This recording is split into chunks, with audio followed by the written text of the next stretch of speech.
Je suis Bob Henricks, cinénaut.com et je suis ici avec Anthony Grimani, président de PMI. Anthony, chacune de tes installations sont uniques. Peut-être tu peux te donner quelques détails sur celui-ci en Irvine, Californie.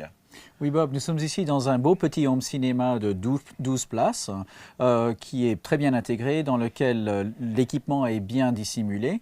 Les enceintes sont cachées derrière, par exemple, l'enceinte centrale est derrière l'écran acoustiquement transparent. Les enceintes de gauche et droite sont derrière ce rideau qui est aussi acoustiquement transparent. Toutes les enceintes latérales et arrière et les subwoofers sont aussi cachées derrière ce tissu décoratif. Ce tissu est acoustiquement transparent aussi, bien sûr. Et derrière ça, il y a, en plus des enceintes, il y a aussi les traitements acoustiques qui contrôlent les ondes dans cette pièce pour que le son soit fabuleux.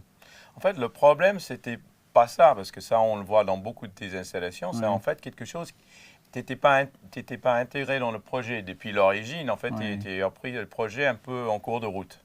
Oui, ça c'est un exemple d'une pièce qui à la fin a un très beau résultat, mais ce qu'on ne sait pas en la voyant, c'est qu'elle a dû être refaite 2 fois. Quand on a commencé dans ce projet, il y avait déjà une salle de home cinéma ici, où des enceintes avaient été placées au mur un petit peu de n'importe comment, il y avait des places assises, il y avait un projecteur sur un lift, c'était pas très bien conçu, et le résultat, c'était la qualité visuelle et sonore était vraiment pas très bonne.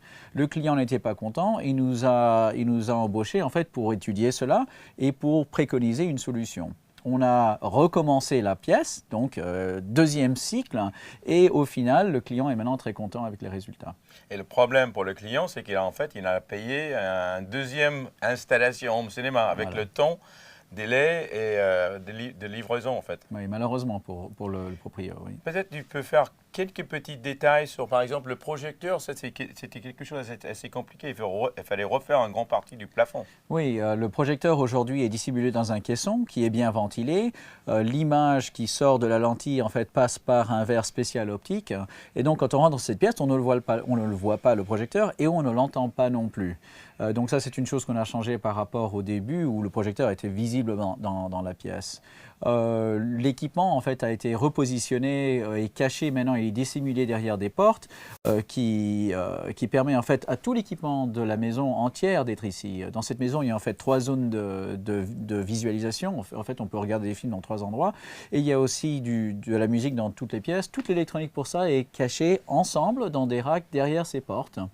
Et puis finalement, la ventilation dans cette pièce aussi a été modifiée, et ce afin de s'assurer qu'elle est complètement silencieuse. Quand on est dans cette pièce, on n'entend pas du tout la ventilation, ce qui permet d'entendre tous les détails en fait dans le son du film. Anthony, merci beaucoup pour cette visite et à bientôt. Merci Bob.